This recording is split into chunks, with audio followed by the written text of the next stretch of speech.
नाज़रीन कराम अस्सलामु अलैकुम वरहमतुल्लाहि वबरकातुह। आपने एक मरज़ सुना होगा जिसे हेपेटाइटिस ए, हेपेटाइटिस बी या हेपेटाइटिस सी कहा जाता है, तो जिसे उर्दू पंजाबी में हम काला पीला यरकान कहते हैं।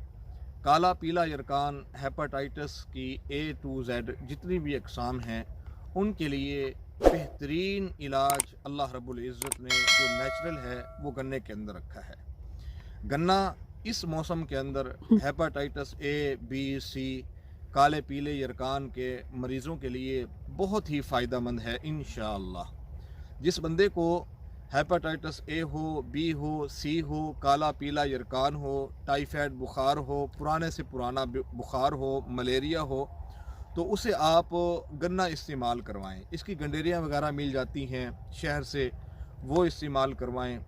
और इसी तरह इसका रो वगैरह गांव के अंदर से आजकल मतलब भी आम मिल जाता है, वो इस्तेमाल करवाएं। गन्ने का जूस इस्तेमाल करवाएं। इंशाअल्लाह एक हफ़्ते के अंदर अंदर हेपेटाइटिस की कोई भी किस्म होगी इंशाअल्लाह अल्लाह के फजल करम से बग़ैर किसी दवाई के इंशाअल्लाह सिर्फ़ गन्ना इस्तेमाल करने से, गन्ने का जूस इस्तेमाल करने से इंशाअल्लाह वो मरज़ ख़त्म हो जाएगा। तो गुजारिश ये है कि अगर कोई ऐसा मरीज़ है आपके इर्द गिर्द के जिसे अल्लाह ना करे हेपेटाइटिस की कोई भी किस्म हो, काला पीला यरकान हो, तो उसे आप गन्ना इस्तेमाल करवाएं, गन्ने का जूस पिलाएं, गन्ने का रो पिलाएं। इंशाअल्लाह अल्लाह के फजल करम से बिल्कुल जो है मरीज़ आपका ठीक हो जाएगा। अल्लाह रब्बुल इज़्ज़त हम सब को हर किस्म की बीमारियों से महफूज फरमाएँ। आमीन या रब्बल आलमीन। अस्सलामु अलैकुम।